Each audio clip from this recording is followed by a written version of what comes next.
Agencies Drinking Beer is brought to you by Proposify, software that helps you deliver beautiful proposals in the cloud and close more deals. Welcome to the 51st episode of Agencies Drinking Beer. On this week's show, we're talking to Jake and Jackson from Video Power, a video production and advertising company. They're going to teach us how to use YouTube content and pre-roll ads to grow your business.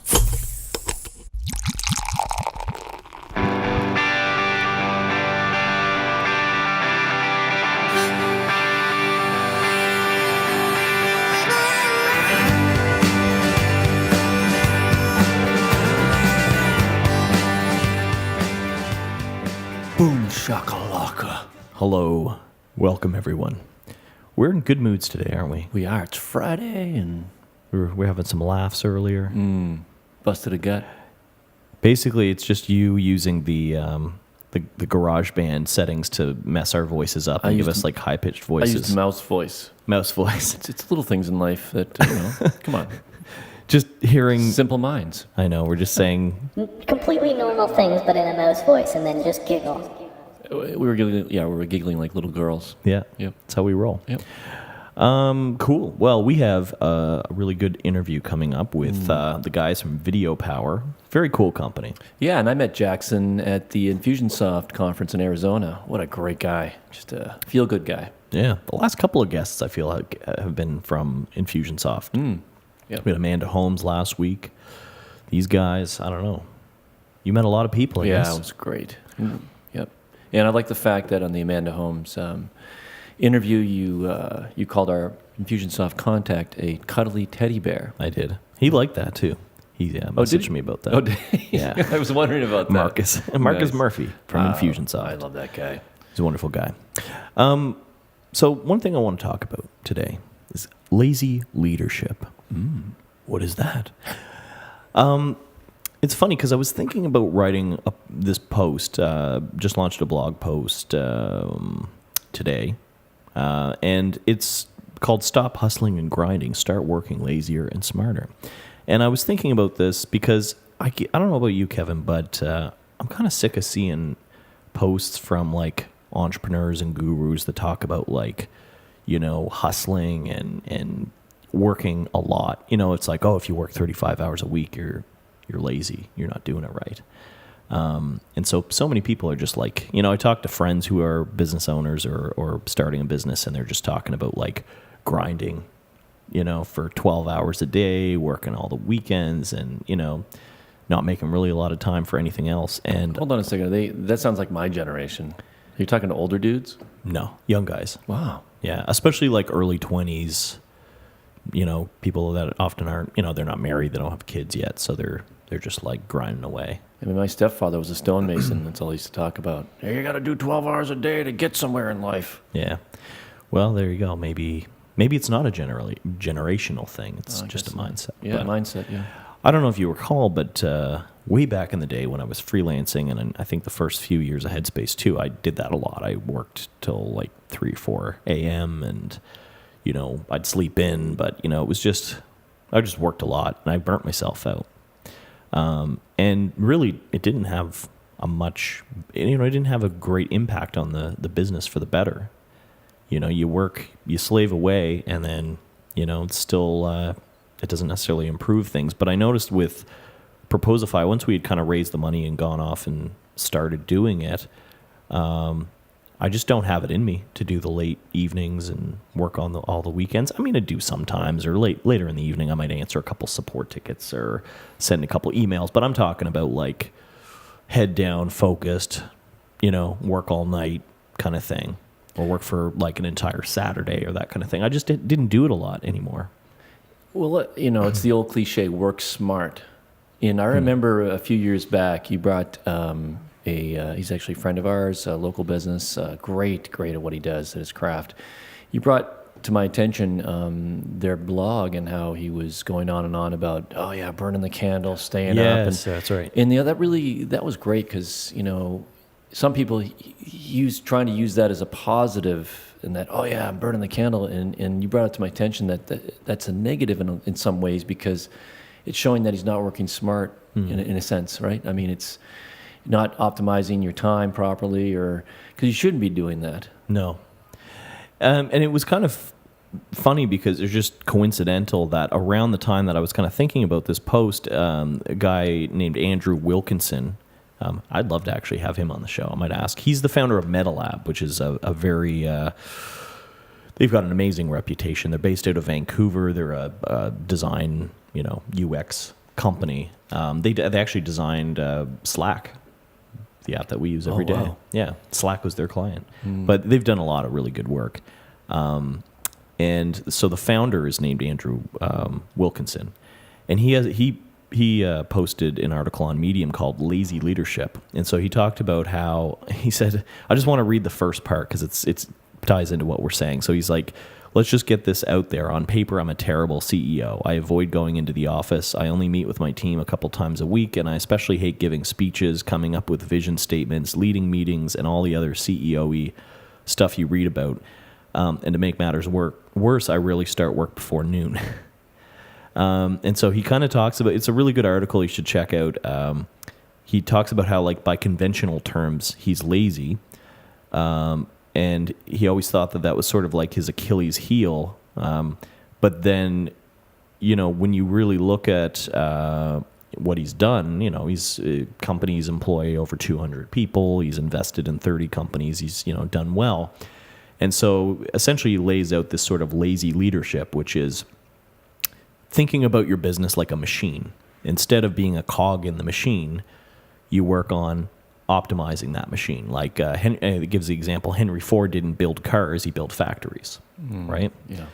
So to be a good leader, you gotta kind of think about, like, what do you want the machine to achieve? Like, what's the outcome? And then, what are all the pieces you need to put in place to build that machine?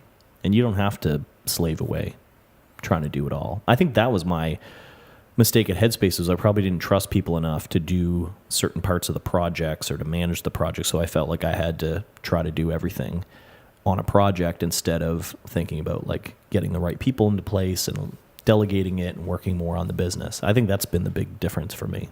Yeah, I think, and that's part of the success of Proposify, is the fact that we've been approaching it that way. We have such a great team that we trust. Mm-hmm. And back to, just from purely a personal standpoint, I mean, I know people, one in particular especially, that worked in the agency business here, who lost his family over work, just working, just constant, like 12, 14-hour days. And of course, the company loved him, but not so much his wife. It's funny, I know another guy, I know who you're talking about, and I know another guy who was just telling me the same thing. He's a great guy. And he worked for an agency that just sort of, encouraged him to work long hours and sort of rise the ranks and stuff, and lost his family over, which is super sad. And that goes back to that why. Think about it. Why are we doing what we're doing? Yeah. At the end of the day, right? Mm-hmm. Yeah, exactly. It's about living. Life is more than just work, obviously, right? And if you're grinding it out all the time, then you're probably not as healthy, as happy, right? And that's what it is all about. And what the hard balance is in something that I love what you say, and it's so true, is you have to have passion for what you're doing to be successful. But on the other side of the coin, you also have to have passion on the personal side of your business, on your health, loved ones. So it's that balancing that passion and distributing it properly. Mm-hmm. Well, like one example is... and I post this in the blog post that I wrote, is that I'm really getting sick of all these articles. I see them every day. It's like one example, 7 qualities you'll never see in millionaires. And so they talk about, like, what really successful people do differently. And it's always, like, usually the same things. It's like they wake up at 3 or 4 a.m. They work out first thing, which is not a bad thing. I know you do that too, and that's great if you can do that. But not everybody can do that. And then, they start work, like, when it's really peaceful and quiet or whatever, and they what are the other things? They don't watch TV. They're always reading, like, business books. Again, that's fine, but it's like, if you know what the latest Game of Thrones is, then you're just watching too much TV and you're never going to be successful. It kind of feels like a guilt trip. Like, if you happen to like watching TV, that, well, you'll never be a millionaire if you do that. That's, sort of the preachy vibe that I get from it. Yeah. Anyway, check out the post. It's the latest one on the blog. It's called "Stop Hustling and Grinding and Start Working Lazy and Smart," or "Lazier and Smarter." So give that a read and let me know what you think in the comments below. Why don't we move on now to our interview with the Video Power guys? I don't know if I can say both their names as quickly and as loudly as I normally do. Calame, how am I going to do this? You love it when I do that screaming. Don't use their intro. last names. Jake and Jackson from Video Power. Okay. All right. Well, get ready now for the awesome interview we've got coming up with Jake and Jackson from Video Power.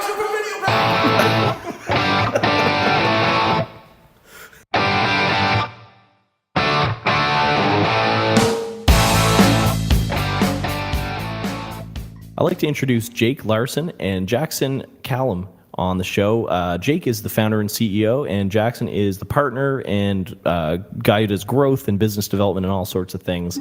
We're really excited to have them on the show. They are from Video Power, which is a video production and advertising company that specializes in building businesses using YouTube. So thank you so much for being on the show, guys. Yeah, it's great to be here. Thanks for having us. Is somebody watching TV? I heard a video in the background. I did too, Jake. What you got going on? They are a video company, Kyle. Yeah, we're editing some video in the background. I told them to keep it down. So Okay. Yeah, it's loud. It was loud, Jake. I think I couldn't ask for a better intro for a video company. No, we're really excited to have you guys on the show. Love the work that you're doing. Why don't you tell the listeners? I mean, I gave them a brief intro, but tell the listeners a little bit more about the kind of stuff that you guys are up to. yeah, so I mean, video is blowing up right now. I feel like it's the quickest way and easiest way for people to get to know your company without having a salesperson. Like, you can kind of record your message, what you do, and you can get it out to the masses and millions. One of the things I discovered early on is, like, everyone creates some great video content. They have all these important messages to share. But a problem a lot of people have is getting it out there. How do you distribute and get your videos in front of your exact audience? Because your video, like your product or your service, is worthless unless people know about it. And so we've discovered, like, using YouTube, and specifically YouTube ads, it's a great way to get your video content in front of your future customers. And so that's all we do, is we help people craft their videos and their messages, and we leverage YouTube as our distribution to get it in front of the audience, their target audience. And it makes the sales process so much easier. And it's a great way to not only build your brand, but also track and get your leads going and your sales side of things as well.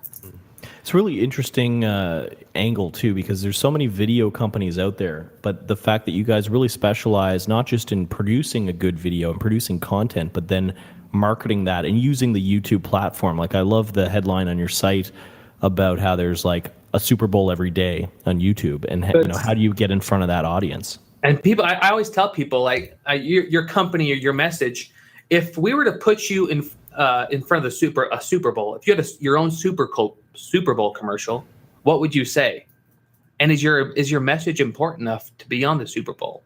And I'd say for every one of your listeners, like, yes, it is. Like, your message is important. It needs to get out there, and it should be on the Super Bowl. The problem is it costs $4 million for a 30-second spot, and you're only reaching 100 million people. With YouTube, the stat is 40 Super Bowls happen every day on YouTube, so you can get Super Bowl-like exposure without paying Super Bowl prices. It's amazing times that we live in right now, that people just a lot of them just don't understand. They aren't leveraging this technology the way they can, especially aside from the branding. And I mean, YouTube is, yes, it's a place for viral videos and people can go watch their cat videos, but it's so much more than that. Like with some of our clients, we can track, for every dollar we spend on ads, we can get $3 or $4 in sales. We take them through from watching the video to driving traffic to your website, opting them in for a free trial, a free download. And because Google owns YouTube, we can track everything. We know how many views we get. We know how long they watch the video. We know if they click. We know if they opt in and become a lead, and eventually down the process, you'll know if that lead turns into a client or customer. So it's great for agencies or any companies trying to grow their business. Yeah, I mean, I want to dig into some more tactical stuff with you guys, because I think agency owners out there who aren't leveraging YouTube, it's like one of those platforms that it's not always a given, right? Like people who do marketing for their clients or digital marketing, they'll say, okay, well, like, you got to be on Facebook, maybe Twitter, maybe LinkedIn, obviously Right. Google AdWords or SEO, but like not everybody always brings up YouTube as a viable strategy for their clients or even for themselves to market their own agency or sell their own expertise. What do you guys think of that? I mean, how do you get started with including YouTube in part of your offer of what you help clients with? And Kyle, you hit that on the head with one word, and that's strategy. Most people, when they're looking at video, they're looking at production quality and how to produce a video that can go viral. But in all reality, it's all about the strategy that you put behind the message. And Jake, I got to laugh at you a little bit. I love how you downplay 100 million users. Oh, it's, the Super Bowl only has 100 million people. But from a sales standpoint, if I could get my message in front of 100 million people, I'd be golden. I'm happy about that. I'm really excited about that. And again, it goes back to, are you saying the right thing to your audience when you do have the audience in front of you? So Jake, go ahead and talk a little bit more about, the opportunity with YouTube versus Facebook and the other marketing tactics that are more general. Why are people using YouTube? Why aren't they using YouTube, but using some of the other mediums? Yeah, I think Facebook ads are blowing up. You see those everywhere too, and I think because video takes a little bit more time to kind of produce and maybe a little bit more effort in the production, the few people that venture into video will reap the benefits. So a funny story I like to share, and this involves Jackson. Like when I first started, I started the company in my basement, but people all over the world could see our videos, and so I started creating. Nobody knew who I was. Like three years ago, I quit my job and started Video Power Marketing. Started from scratch, started from ground zero, and what was the best way to get my message out to the masses?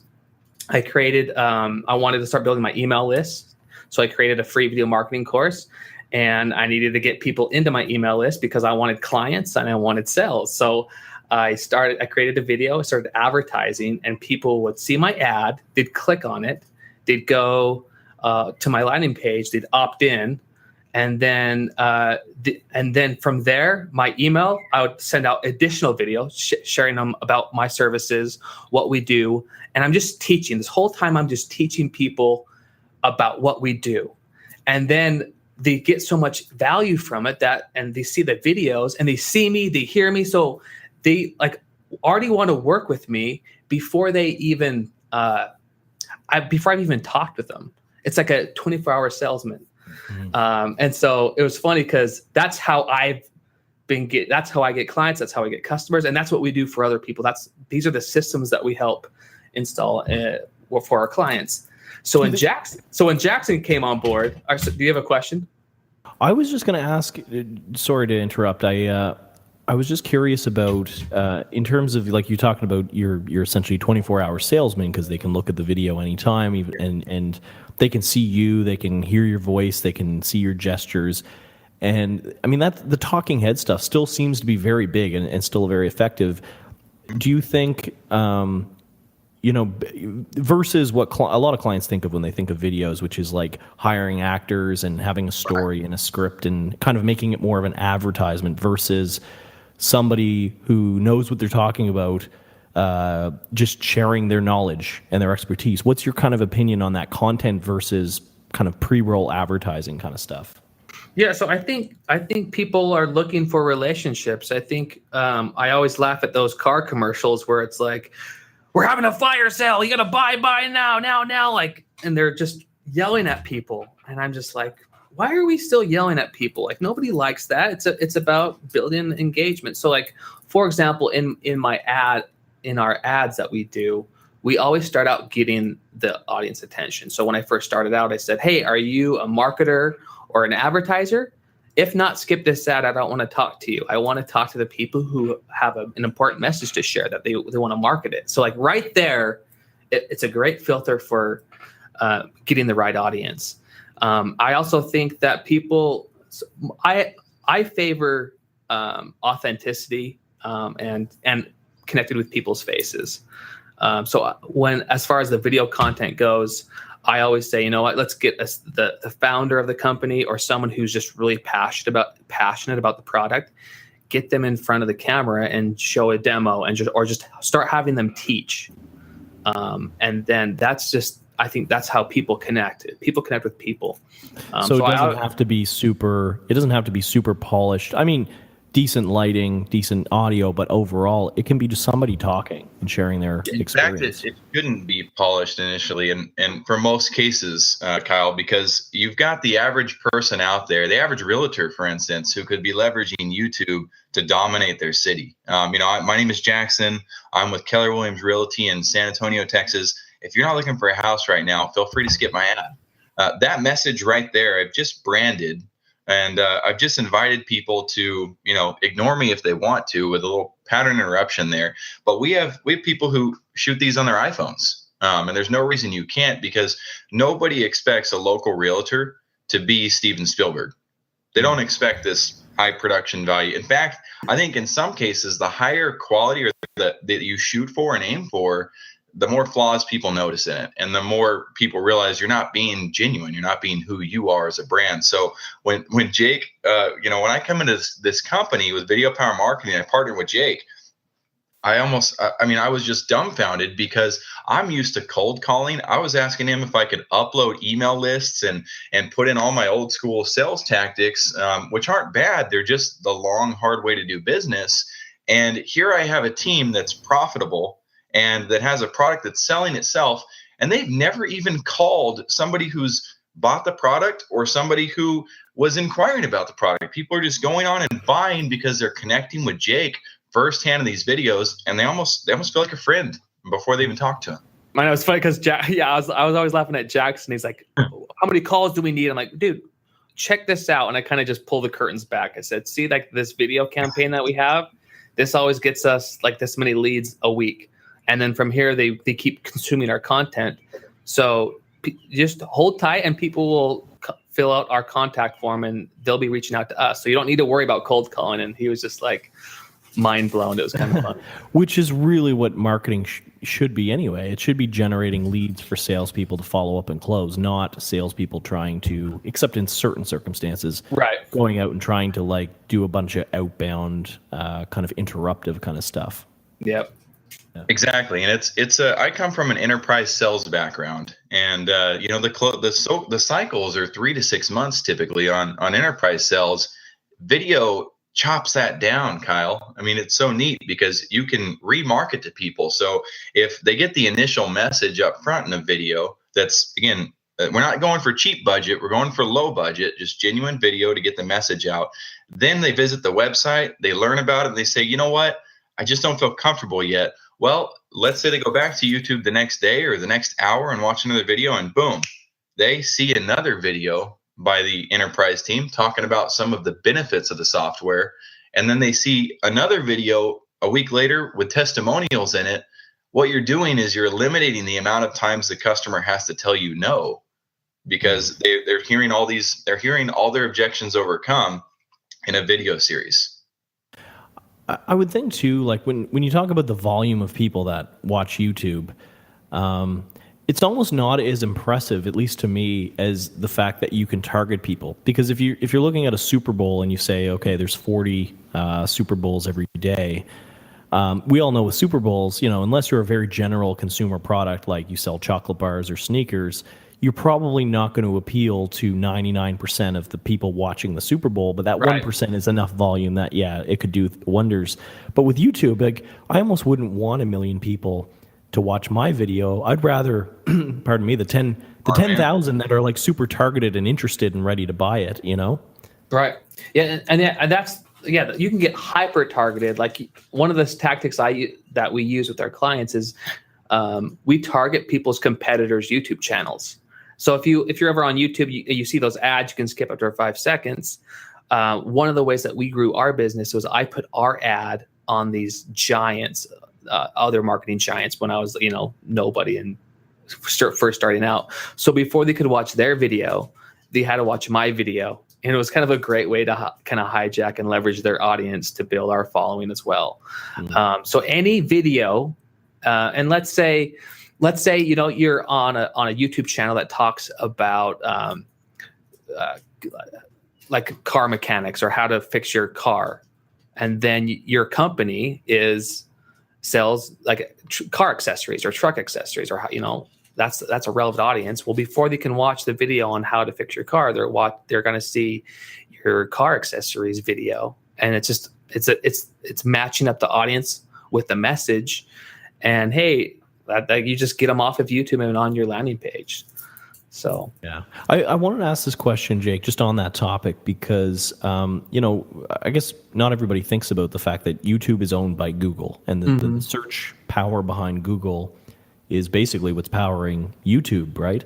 And how important is keyword research and using keywords and using that as a way to kind of find relevant leads for people who are going to watch your video?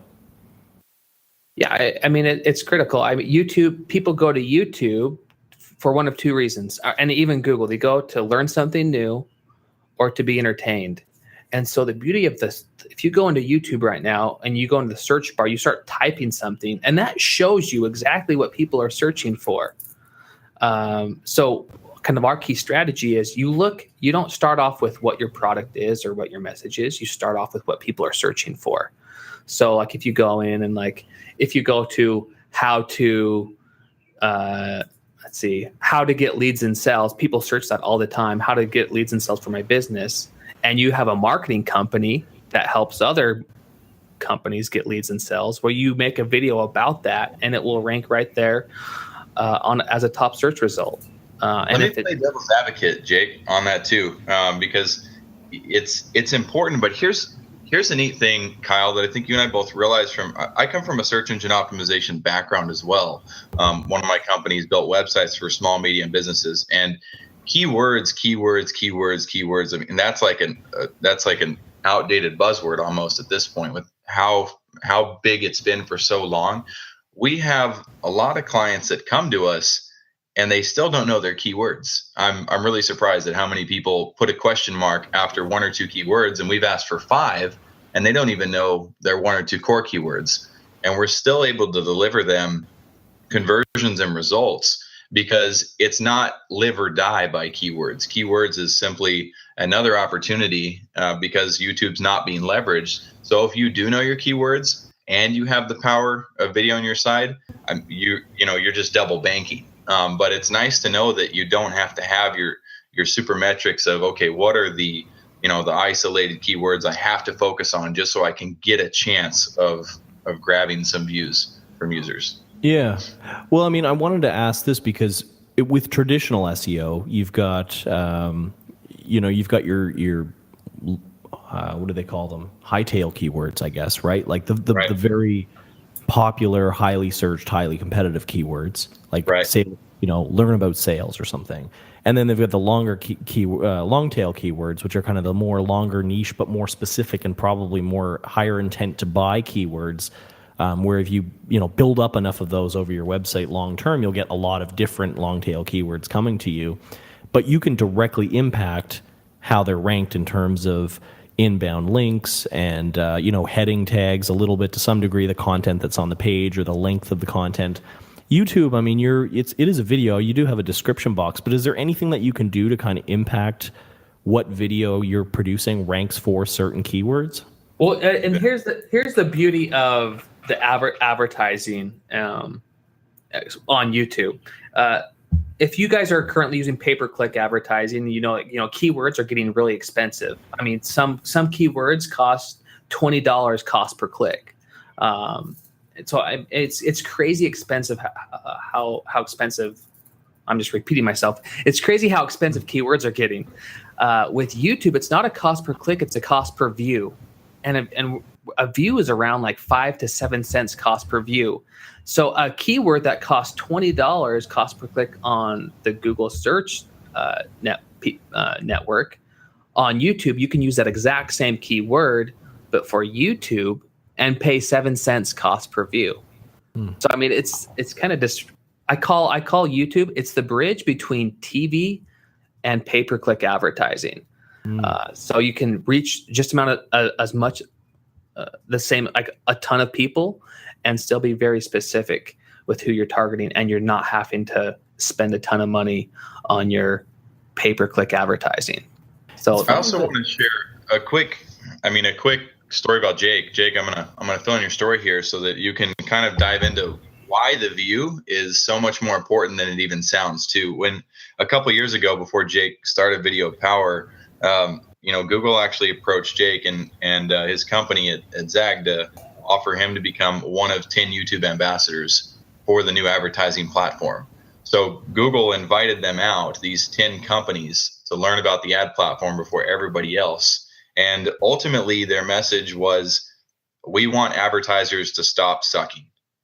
The ads that exist right now, the car commercials like Jake mentioned, these forced TV ads, if we try to force users to watch bad ads, another platform will eventually outperform us. So they created this ability to skip the ads and invited Jake and his team to come out and learn about that and leverage it. So these views, there's a few caveats to know about views that actually bolster your results even further. So Jake, do you mind diving into the why the view is so important and how to leverage it? Yeah, so like again, it's a cost per view, and a view, you may ask, well, what's a view on YouTube? When it comes to advertising on the in-stream network, a view is if they watch 30 seconds of the ad or half, whichever comes first.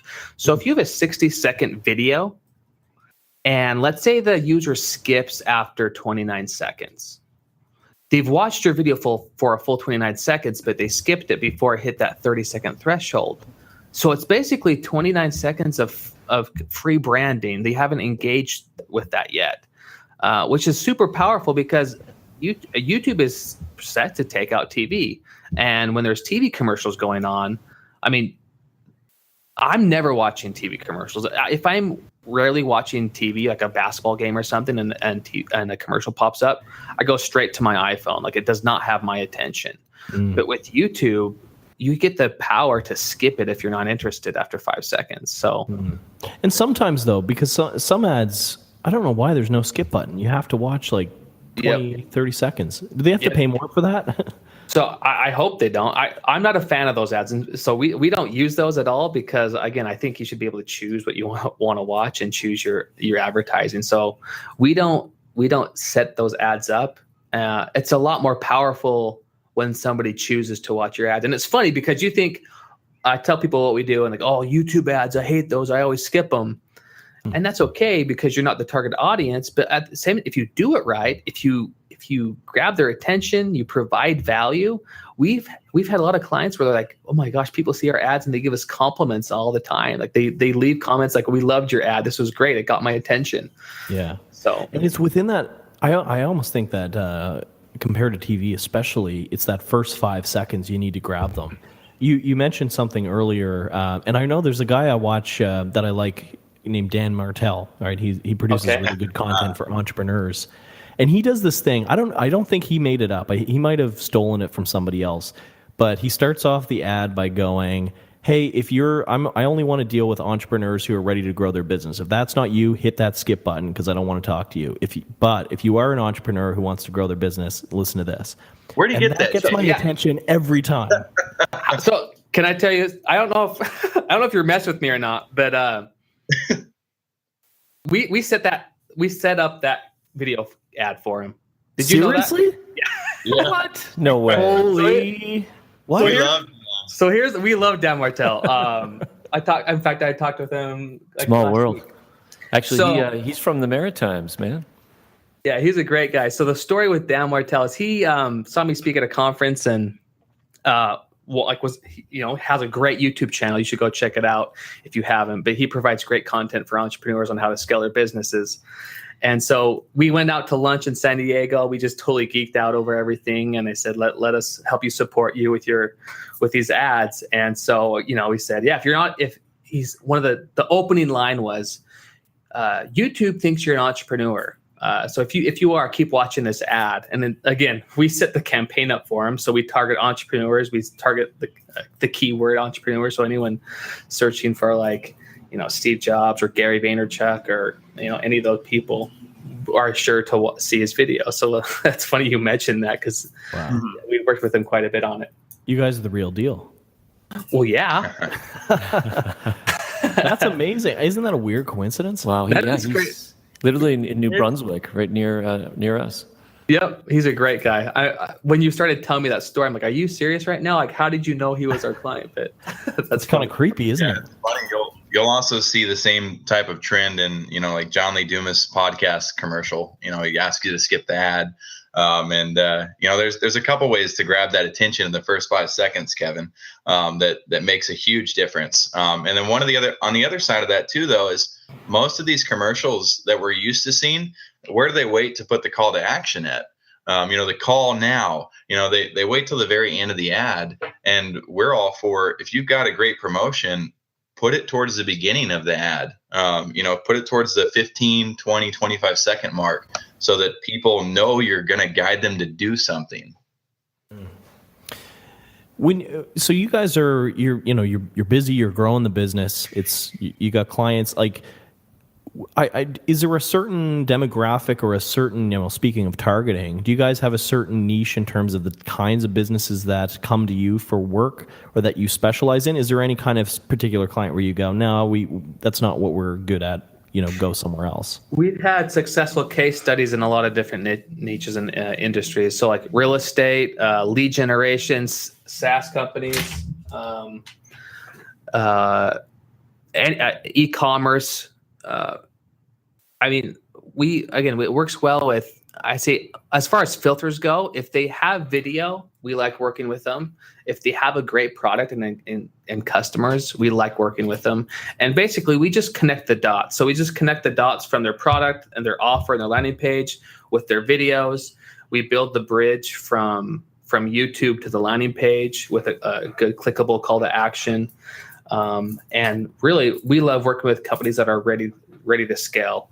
My favorite people to work with is anyone wasting their money on TV advertising, because we say, you know what, we can take your budget and get you so much more results, and we can actually track and measure what we're getting you.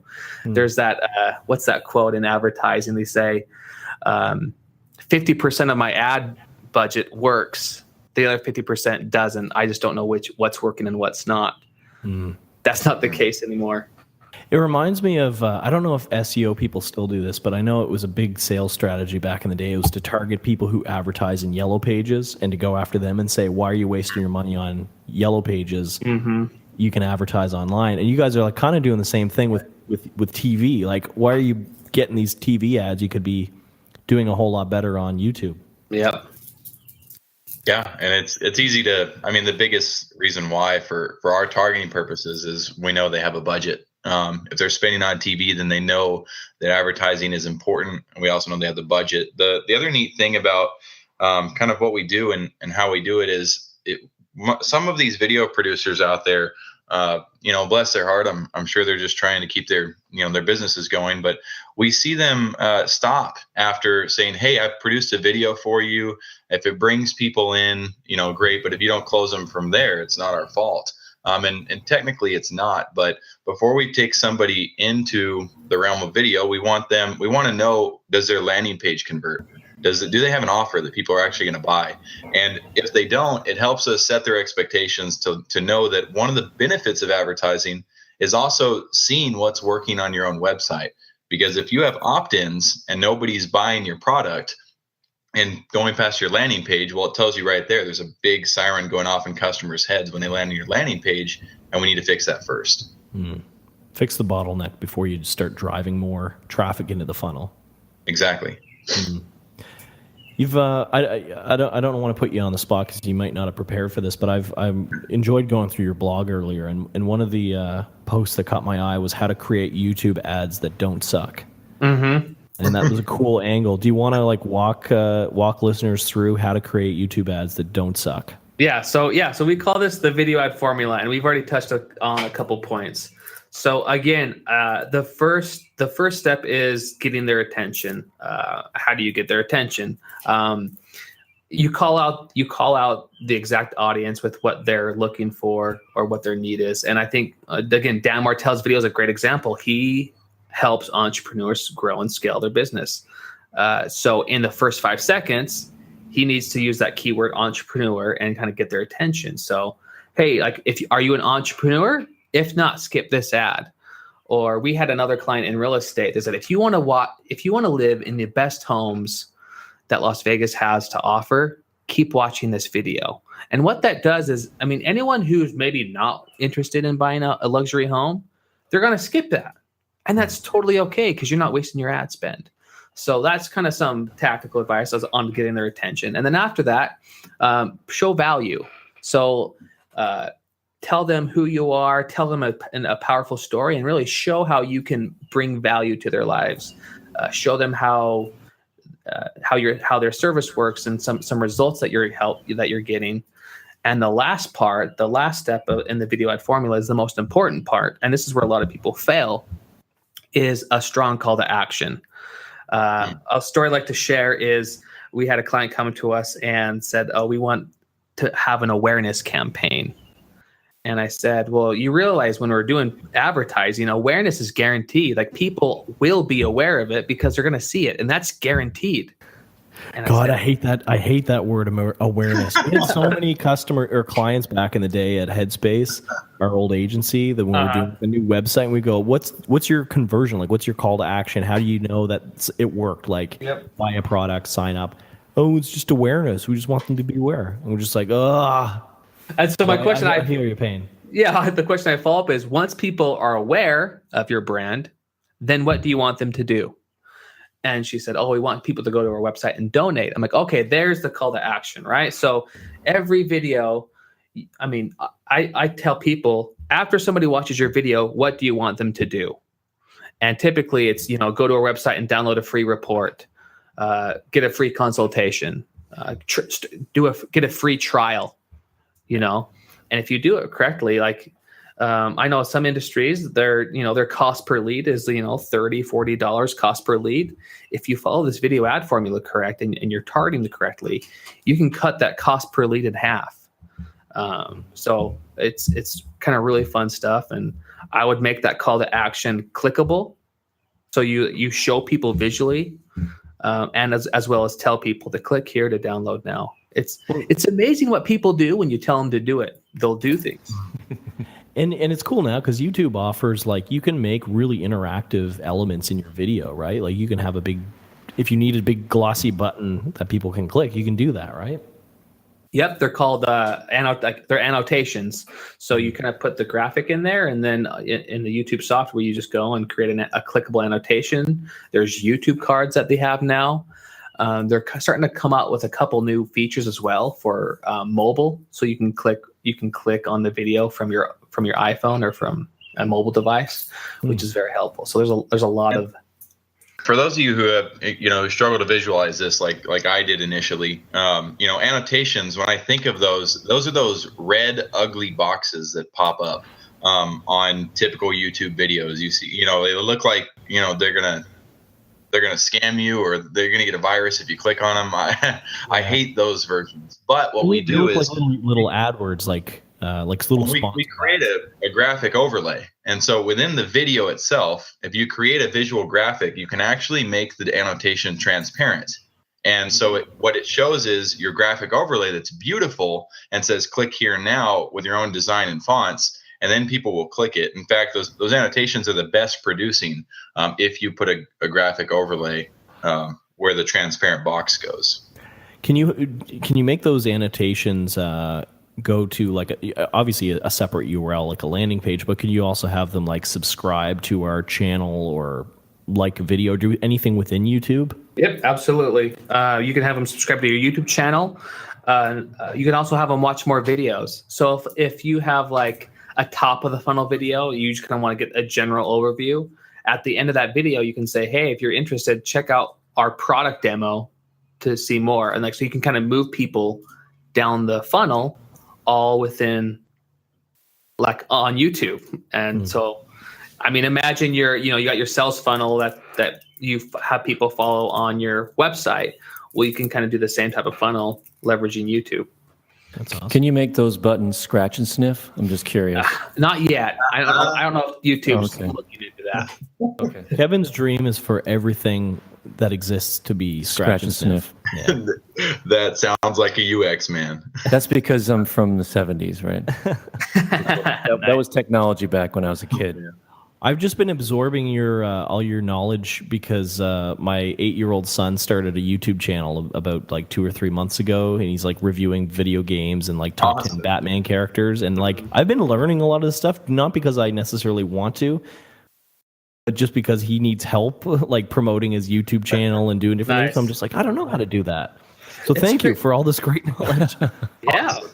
It's crazy. Some of those YouTubers that are producing those like content, like they're crushing it. Like they have millions of subscribers and they get paid when people click on ads that are on their YouTube channel. So it's a way for them to make a living too. It's a great little YouTube economy where it benefits the viewers, it benefits the advertisers, and it benefits the creators. It's a really amazing economy that makes it work. There's a kid, I don't know if you guys have heard of him, named EvanTube is his YouTube channel. Kid's like 12 or something like that, and he, it's all like really highly polished, very well put together videos. It's like him and his family, and they're like reviewing toys and stuff. Kid makes $1 million a year. Yep. Wow. 8 years old. Yep, that's where he started. Yep. There's a lot of those YouTubers like that, just like him. They find this niche. And here's the thing, like as far as because they review toys, right? Well, let's say that you're a toy company and you have a really cool toy. What a perfect channel to advertise on. Because other kids are watching that video. Parents are watching that video. I mean, if it was a toy company, I would be flooding his YouTube channel with my ad. Yeah. Here's a big thing too that I want to highlight about Evan, just for the sake of rounding out what we're talking about. We've talked a lot about business, but I had a plane trip. Last time I was on a plane, about this time of year, I sat in between two coaches on the New England Patriots, which was an awesome opportunity because I've got kids and I wanted to ask them, I wanted to hear what their thoughts were on if I wanted to help my kids succeed in professional sports, what do I do? And, and I had a feeling they would have different insight than the local high school coaches. Which in Texas, football is huge. People are very serious about it. Advice was keep your kids away from competitive sports. Keep them away from Pop Warner and keep them away from high school football. A little surprised, but it made a lot of sense. He said, listen, they're driving the fun out of this experience. And if people don't love the sport, the kids don't love it, they're going to hate it, and they're just going to fizzle out anyway. So I look at Evan's channel, and Evan's not just doing toy reviews. He's not like, this kid in a suit and tie. He's having fun with his family. His parents and him are doing these crazy challenges with safe challenges, eating a spoonful of mayonnaise and, just doing these really weird, fun things as a family. I think that's a big key element of being successful in business and in life is just enjoy it. Do things that you will enjoy and your audience will find it endearing. Yeah, so they're not like stage moms. It doesn't feel like a big chore. By the way, Kevin just passed into a coma. He's like a puddle on the ground right now. When you talked about the New England Patriots. Well, I'm from New England, right? I'm a New Englander, and I've been following them since the 70s. So that was awesome. It was awesome. It was. Man, that's awesome. Well, thank you guys so much for being on the show. I mean, I got a ton of value out of it, and I'm sure our listeners did. So if people want to learn more about what you guys do or learn, just kind of get more of your content, where can they go? Yeah, I'd say go to videopower.org and check it out. We got a ton of free resources. We have some courses if you want to learn how to do this yourselves. And also, if you're in a spot, we'd love to work and partner with people who are looking to scale their business. If you got video, if you have a great product, we'd love to reach out and share with you how we can help you guys grow. So I'd say check out videopower.org. Awesome. We'll post a link in the show notes, and people should check that out. Thank you, Jake, and Jackson. Jackson. Thank you, Jackson. You have a last name for a first name. It throws everyone off. You're good. That's an awesome name. Pleasure. Yeah, I'm a big Jackson Brown fan. Jackson Paul. Sorry about that, Jackson. Yes. Jake and Jackson, thank you so much for being on the show. Yep. Thanks for having us. It's been fun. Absolutely. All right. Thanks, guys. Thanks for listening to this episode of Agencies Drinking Beer. If you enjoyed it, we'd appreciate it if you rate and or review us on the iTunes Store. If you have a story or lesson to share with other agency owners and managers from around the world, hit us up. Just email Kyle or Kevin at proposify.biz. And also, if you write business proposals and you want to make that process a whole lot easier and more streamlined, check out proposify.biz and sign up for a free 30-day trial. Cheers!